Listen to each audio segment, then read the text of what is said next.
قربانی کیا ہے؟ قربانی یہ ہے کہ میری چڑھتی جوانی تھی، جولانیاں تھی، طاقتیں تھی، ہمتیں تھی، میں دنیا خرید سکتا تھا، میرے اندر ساری صلاحیت تھی، میں دنیا کے ہر فن کا ماہر تھا، میں سب کچھ کر سکتا تھا، لیکن میں نے اپنی ہر چیز اپنے محبوب کے نام کر دی۔ یہ قربانی ہے۔ جس نے اپنی خواہش پہ پیر رکھ کے کچھ کیا اس نے قربانی دی ہے صاحب۔ قربانی بڑی ضروری چیز کا نام ہے، اور جو قربانی دینا سیکھ جاتا ہے وہ بچ جاتا ہے۔ کتیا 6 بچے جنم دیتی ہے لیکن قربانی نہیں نہ دیتی بچوں کی، تو ریوڑ نہیں بنتے، اجڑ نہیں بنتے۔ بکری 2 بچے پیدا کرتی ہے اور سال کے بعد ہزاروں بچوں، لاکھوں بچوں کی قربانی دیتی ہے، پر پھر بھی جدھر جاؤ بکرے ہی بکرے نظر آتے ہیں۔ جو قربانی دینا سیکھ جاتا ہے نا، یزید نے کوئی قربانی نہیں دی، اس لیے کوئی شخص بھی کھڑا ہو کے نہیں کہتا، حالانکہ 14-15 بیٹے تھے یزید کے، کوئی بھی کھڑا ہو کے نہیں کہتا میں اس کی نسل میں سے ہوں۔ امام حسین نے ساری قربانی دے دی۔ ایک زین العابدین بچے تھے، پوری دنیا میں اللہ نے سید عطا فرمائے ہوئے ہیں۔ جو قربانی دینا سیکھ جاتا ہے وہ بچ جاتا ہے۔ ہم نا قربانی کیا، ہمارے پاس تو اضافی شے ہے وہی دینے کو تیار نہیں۔ جب آپ تیار ہی نہیں تو سودا ہی نہیں کر، آپ نکلے ہی نہیں میدان میں، تو حاصل کیسے ہو؟ حصول تو تب ہوگا نا جب آپ کوئی انویسٹمنٹ کریں گے، تو آپ انویسٹ ہی نہیں کر رہے تو بھائی آپ نے پودا ہی نہیں لگایا تو پھل کیسے ملے؟ قربانی نہیں دی تو وہ درجہ کیسے ملے؟ اس کے لیے تو قربانی ضروری ہے۔ اب تمام صحابہ کی زندگی پڑھ لیں، حضرت ابو بکر سے لے کر حضرت بلال تک، یہ سارے قربانی والے ہیں۔ آپ تمام اولیاء کی صفت پڑھ لیں، حضرت غوث اعظم، جیلانی، داتا علی اجویری، خواجہ معین الدین، یہ سب قربانی والے لوگ ہیں۔ قربانی دیتے رہے تو بچے ہوئے ہیں۔ ان کے جو ساتھ تھے وہ بھی قربانیوں والے تھے۔ قربانی حصہ ہے طریقت کا، قربانی ضروری ہے، اور ہمارے صوفیاء تو کہتے ہیں جس شخص نے تصوف میں آ کے قربانی نہیں دی۔ بزرگوں کے پاس ایک شخص آیا، غالباً خواجہ نظام الدین محبوب الہی کی بات ہے، میرے ذہن میں نام پورا نہیں سما رہا، تو ایک مرید نے آ کے کہا حضور زکوٰۃ کتنی دینی ہے؟ فرمایا 2.5%۔ تھوڑی دیر کے بعد حضرت نصیر الدین چراغ دہلوی آ گئے، کہا حضور اللہ کے راستے میں کتنے دینے ہیں؟ فرمایا 50%۔ ایک ساتھی قریب بیٹھا تھا، اس نے کہا پہلے کے لیے 2.5% کا فتویٰ تھا، اس کو کہہ دیا دے دے۔ چند منٹ گزرے تو حضرت امیر خسرو بھی آ گئے،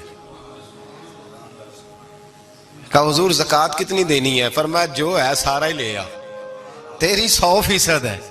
تو وہ ساتھی جو قریب بیٹھے تھے اس نے کہا بابا فتوے علیحدہ علیحدہ ہیں۔ فرمایا فتویٰ ایک ہی ہے، بندے علیحدہ علیحدہ ہے، فتویٰ ایک ہی ہے، مجھے پتہ ہے کون کتنے دے سکتا ہے، وہ جس کو میں نے 2.5% کہا ہے وہ بھی جا کے حساب کتاب کرے گا، اس نے 2.5 بھی پورا نہیں دینا۔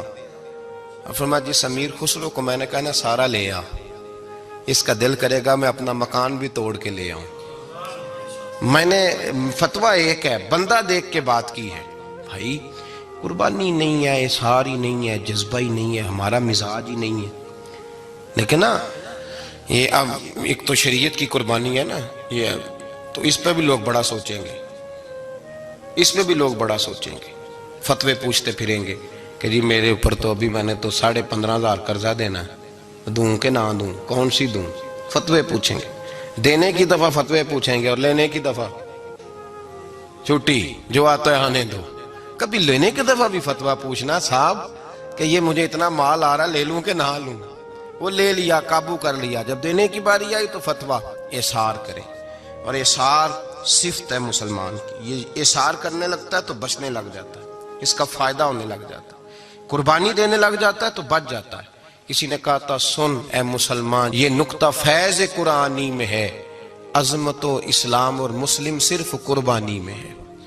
اگر تو جینا چاہتا ہے تو قربان ہو، اپنے مزاج میں قربانی۔ اور ایک عیسائی اسکالر تھا امریکہ کا، صرف ایک حدیث پڑھ کے مسلمان ہو گیا، کلمہ ہی پڑھ گیا۔ حدیث کیا ہے؟ جنگ یرموک ہے۔ تو 7 صحابہ زخمی ہیں، چور چور زخموں سے لیٹے ہوئے ہیں، گرمی بڑی شدید ہے، العطش العطش، پیاس پیاس پیاس پکارے ایک صحابی۔ ایک آدمی دوڑا دوڑا آیا، پانی کا برتن ہاتھ میں ہے، اس کے منہ کے قریب پانی کیا تو قریب ایک اور زخمی نے کہا میں بھی پیاسا ہوں۔ زخموں سے چور چور شخص نے میدان میں پڑے ہوئے آدمی نے کہا یار پہلے اسے پلا دو، وہ زیادہ پیاسا ہے۔ وہ کہتا ہے میں جب اس کے پاس گیا، اس کو پانی دینے لگا تو ایک آدمی قریب سے اور بولا یار میرے تو زبان پہ زخم ہے، دوڑ کے آؤ، بڑی پیاس ہے۔ کہتا میں نے پانی کا کٹورا اس کے قریب جو کیا تو چوتھا بول پڑا، اس نے کہا ادھر لے جاؤ یار میرا گزارا ہو جائے گا، کام چل جائے گا۔ وہ کہتا پانچواں بول پڑا تو چوتھے نے انکار کر دیا، میں نہیں پیوں گا، پہلے اس کے پاس لے جاؤ۔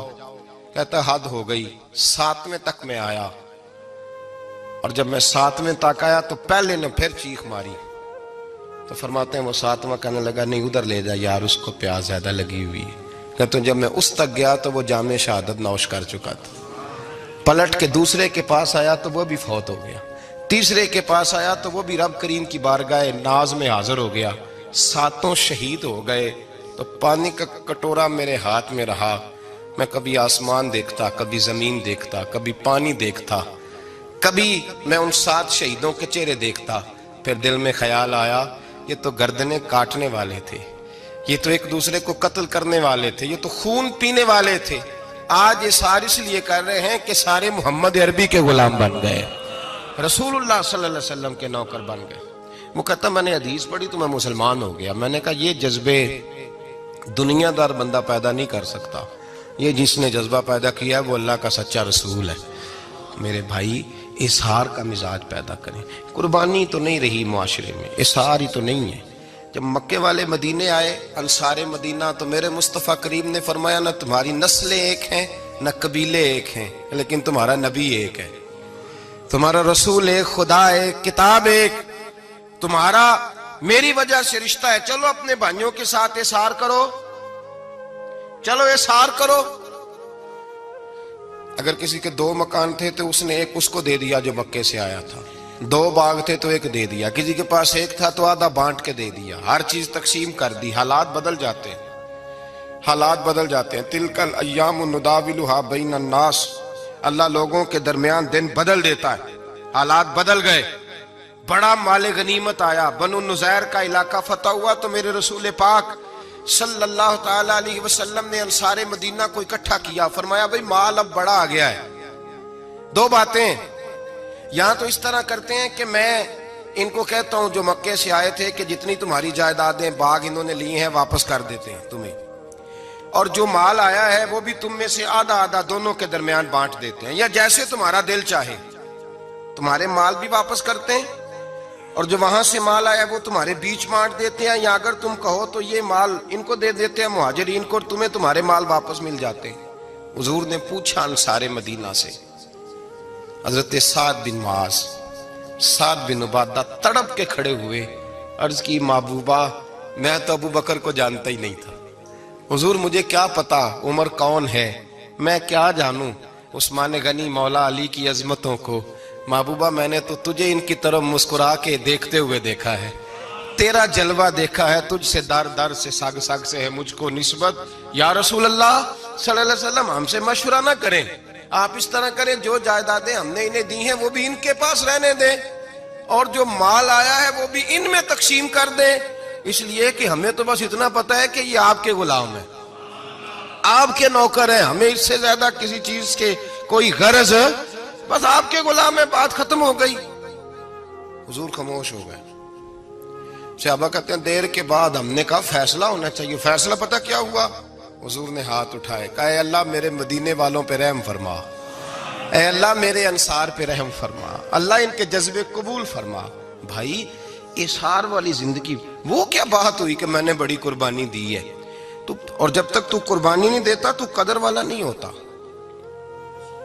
جو چیز قربانی سے حاصل ہوتی ہے اس کی قدر ہوتی ہے، جو چیز مفت میں آ جاتی ہے اس کی کوئی قدر نہیں ہوتی، کوئی قدر نہیں۔ میں اکثر سوچتا ہوں کہ حضرت خواجہ اجمیری کے خلیفے اجمیر میں بھی تو ہونے چاہیے تھے نا، لیکن ان کے خلیفے اجمیر میں نہیں ہوئے، دلی میں ہوئے۔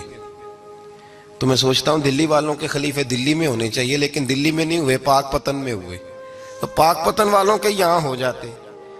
وہ اس لیے کہ قربانی جو دیتا ہے نا، جو دور سے چل کے آتا ہے وہ قربانی کرتا ہے، قربانی دیتا ہے، اس کو قدر زیادہ ہوتی ہے۔ حضور صلی اللہ علیہ وسلم کے پاس ایک مہمان آ گئے رات کے وقت میں. جب وہ آئے تو حضور نے پوچھا کھانا کھانا ہے؟ تم نے کہا کھانا ہے. جھوٹ اور بھوک کو جمع کرنا منع ہے. کہا جی کھانا ہے. تو حضور صلی اللہ علیہ وسلم نے فرمایا ازواج مطہرات کے گھروں میں پتہ کرو کچھ ہے. حضرت ام سلمہ کے گھر میں پتہ کیا تو کہا یا رسول اللہ 4 دن سے روٹی نہیں پکی. حضرت زینب سے پوچھا تو کہا حضور کئی دن سے چولہا ہی نہیں جلایا. حضرت عائشہ صدیقہ، حضرت میمونہ، حضرت سودا، تمام گھروں سے بظاہر یہ 2 جہاں کے شاہ ہیں پر پاس کچھ رکھتے نہیں. 2 جہاں کی نعمتیں ہیں ان کے خالی ہاتھ میں. ہر چیز ہے پر فقر اختیاری ہے. کوئی شے نہ ملی تو نبی پاک صلی اللہ علیہ وسلم نے مسجد میں اعلان کیا، فرمایا کون ہے جو میرے مہمان کو روٹی کھلائے. ان لفظوں کا حسن کوئی حسن والا ہی سمجھ سکتا ہے. فرمایا کون ہے جو میرے مہمان کو کھانا کھلائے. تو ایک صحابی لے گئے اور اٹھے وہ صحابی جو صحابہ میں غریب تھے، ایک انصاری جو غریب آدمی تھے. بہت زیادہ امیر آدمی اللہ کی راہ میں خرچ نہیں کر پاتا، اس کے لیے مشکل ہو جاتا ہے.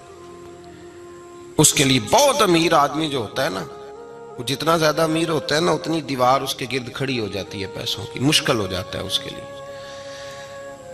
غریب آدمی کھڑے ہوئے. اگرچہ میرے محبوب کے غلاموں میں جو بڑے امیر تھے وہ بھی خرچ کرنے میں بڑے آگے تھے. حضرت عثمان غنی رضی اللہ تعالیٰ عنہ، حضرت عبد الرحمن ابن عوف، حضرت ابو بکر صدیق رضی اللہ. لیکن یہ غریب آدمی کا حضور میں لے جاؤں گا، میں لے کے جاؤں گا. یہ بخاری مسلم ہے. حضور نے فرمایا لے جاؤ. وہ اب صحابی گھر لے گئے اور بیوی سے مشورہ کیا. بات پہ غور کرنا، ہر چیز کی بھوک دیکھی جا سکتی ہے، بچوں کی نہیں دیکھی جا سکتی. وہ انصاری حضور کے مہمان کو گھر لے گئے، جا کے بیوی سے مشورہ کیا. کہا بھلی مانس گھر میں کچھ ہے؟ تو اس نے کہا تھوڑا سا بچوں کے لیے کھانا رکھا ہے. بچوں کے لیے. بچے تو بزدل کر دیتے ہیں، بچے تو آدمی کو بزدل کر دیتے ہیں، بچے تو مار دیتے ہیں، کلیجہ پھٹ جاتا ہے بچہ بھوکا ہو تو، نیند نہیں آتی. اب صحابی اپنی بیوی سے کیا کہتے ہیں؟ کہتے ہیں بچوں کو بہلا کے سلا دے، اور رسول اللہ کے لیے نہیں، رسول اللہ کے مہمان کے لیے. بھئی نبی پاک کے لیے نہیں، حضور کے. تجھ سے در در سے سگ اور سگ سے ہے مجھ کو نسبت، میری گردن میں بھی ہے دور کا پٹکا تیرا. تجھ سے در در سے سگ سگ سے ہے مجھ کو نسبت. لمبی بات ہے. کہ بچوں کو سلا دو. بی بی نے بچوں کو سلا دیا تو میاں بیوی کا مشورہ ہوا کہ مہمان کے ساتھ بیٹھ کے روٹی کھانا بھی سنت ہے. تو اب مہمان کے ساتھ بیٹھ کے کھانا بھی ہے تو کھانا ہے 1-2 آدمی کا. اب خاوند اپنی بیوی کو تیار کرتا ہے کہ میں بھی کھانے پہ بیٹھ جاؤں گا، تو بھی بیٹھ جانا. اور جب مہمان کھانے میں ہاتھ ڈال لے تو اٹھنا، کہنا او ہو دیا تو صحیح کیا ہی نہیں، ابھی بجھ جائے گا، اور جا کے دیا بجھا دینا. ہم ہاتھ ہلاتے رہیں گے، مہمان روٹی کھاتا رہے گا. اور یار اس درد کو، اس کیف کو سمجھو. گھر میں بچے بھی بھوکے، بچوں کی ماں بھی بھوکی، بچوں کا باپ بھی بھوکا. دسترخوان پہ روٹی لگ گئی، روٹیاں چن ڈالی. بی بی اٹھی کہنے لگی او ہو چراغ تو صحیح کیا ہی نہیں، یہ تو بجھ جائے گا. حوصلے مند بی بی جس نے بچے بھوکے سلا دیے. وہ بھوکے سوئے ہوئے بچوں کی بھوکی اماں اٹھی اور اپنے خاوند کی تابع داری میں اٹھی. میں گڈی تے ہتھ ڈور سجن دے، وہ جنج رکھے اونج رہنا ہے. اٹھی اور اس نے نہ دیا ٹھیک کرنے کے بہانے بجھا دیا. مہمان روٹی کھاتا رہا اور رسول اللہ کے نوکر قربانی دیتے رہے. وہ روٹی کھا کے سیر ہو کے بستر بچھایا تو سو گیا. یہ میاں بیوی ساری رات بچوں کی طرف دیکھتے رہے اور غور کرتے رہے اور راضی رہے کہ ہم نے حضور کا فریضہ نبھایا ہے.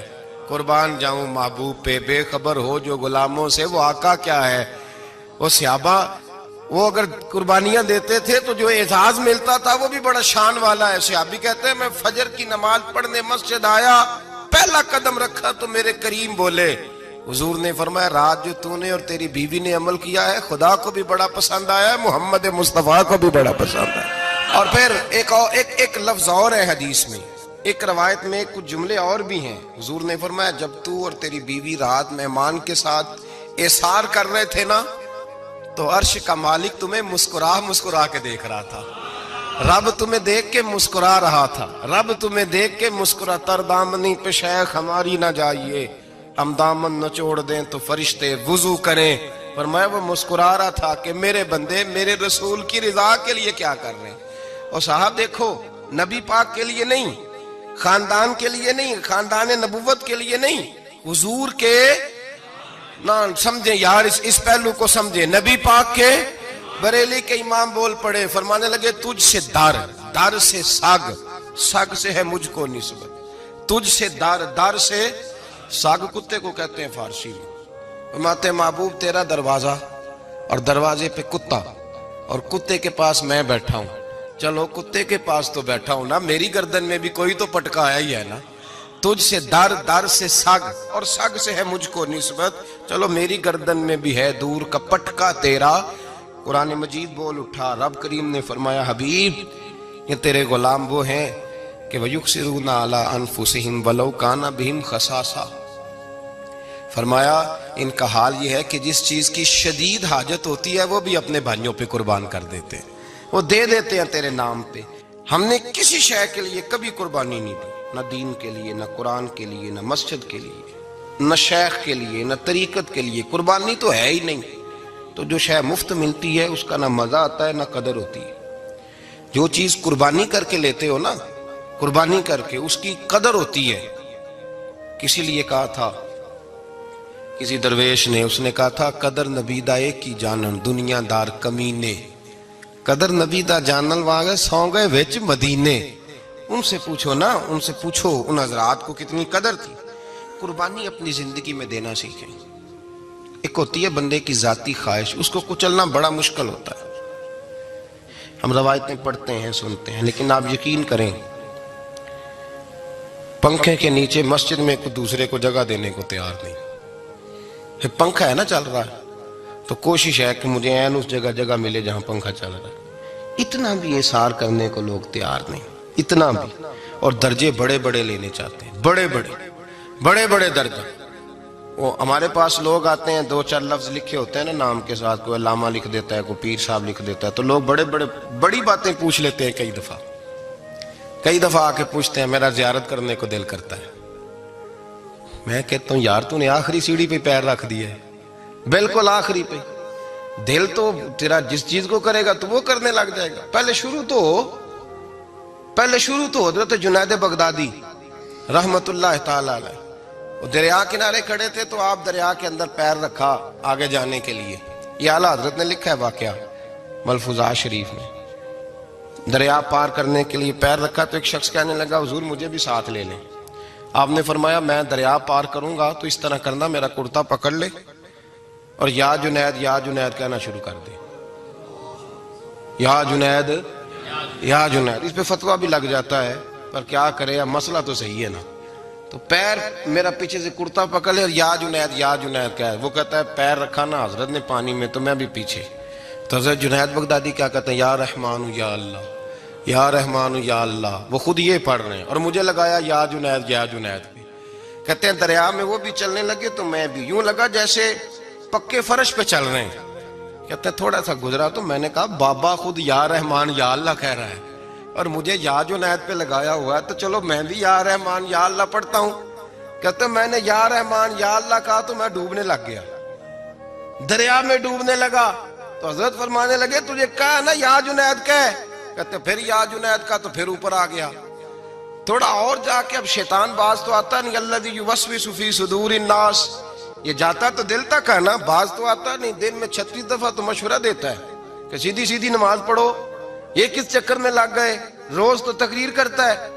کہتا پھر دل میں وسوس آیا تو پھر میں نے جا کے کہا کہ یہ مجھے خود یا رحمان یا اللہ اور میں یا جنید، پھر میں نے کہا یا رحمان یا اللہ تو پھر ڈوبنے لگا۔ کہتے ہیں بابے نے پکڑ کے نکالا، کہا چپ کر کے یا جنید کہہ اگر پار جانا ہے تو، یا جنید کہہ۔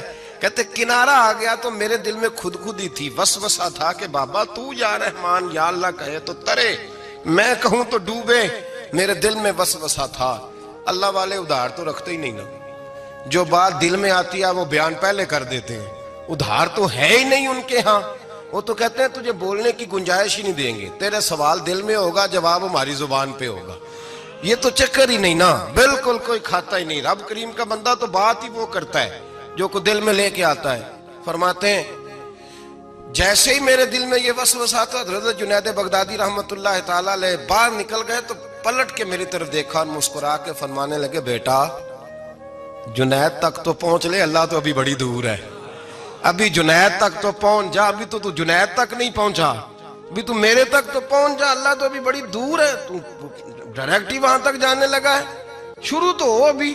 تو یہاں لوگ سیدھا ہی آ کے کہتے ہیں زیارت کرنی ہے. مجھے ایک صاحب کہنے لگے جی میں نے ایک پیر صاحب کے بارے میں سنا ہے ان کی بیعت ہوتے ہی بندے کو نبی پاک کا دیدار ہو جاتا ہے. میں نے کہا ٹھہر جا ذرا، اس کو بھی کہہ بریک پہ پیر رکھے، بیعت کرتے ہی دیدار ہو جاتا ہے.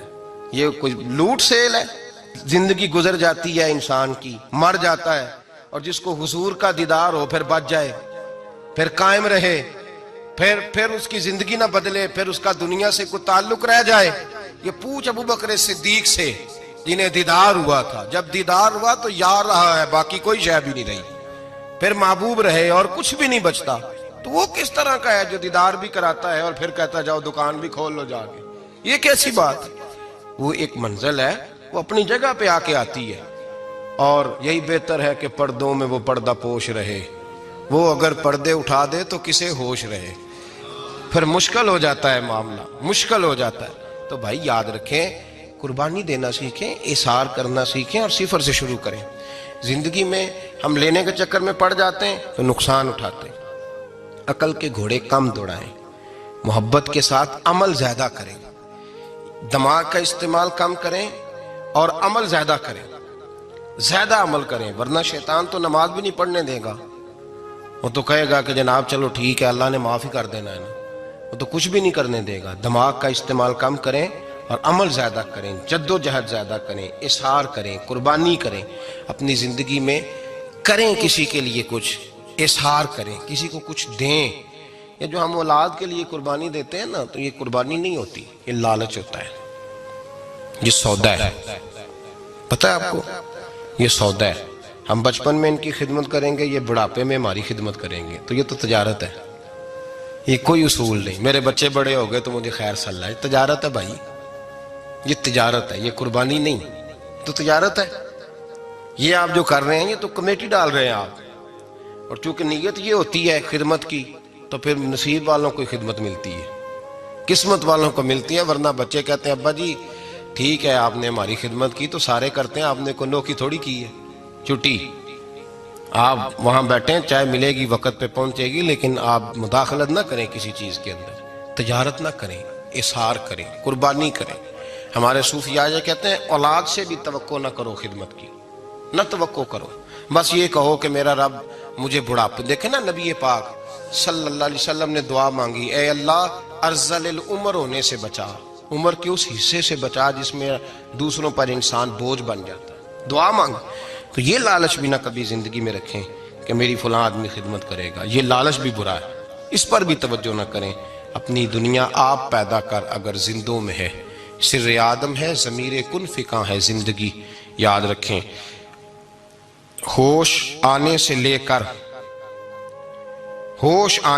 کر اپنا یہ ذہن بنا لیں کہ میں آج سے اپنے آپ کو خود چلاؤں گا، میں سایہ دوں گا، بھکاری مان کے کبھی کسی سے سہارا مانگوں گا نہیں.